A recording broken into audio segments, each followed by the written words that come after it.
все говорят, то, что ой, гуси там орут постоянно. Да вот, видите, тихонечко себе. У них там на данный момент свое занятие.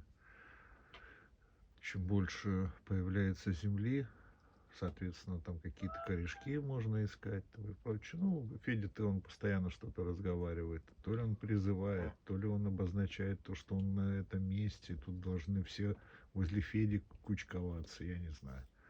Но в любом случае Федя не занимается раскопками. Федя постоянно стоит, наблюдает куда-то. Там, правда, никого нет, но наблюдает. Вот такие вот тихие гуси, без шума.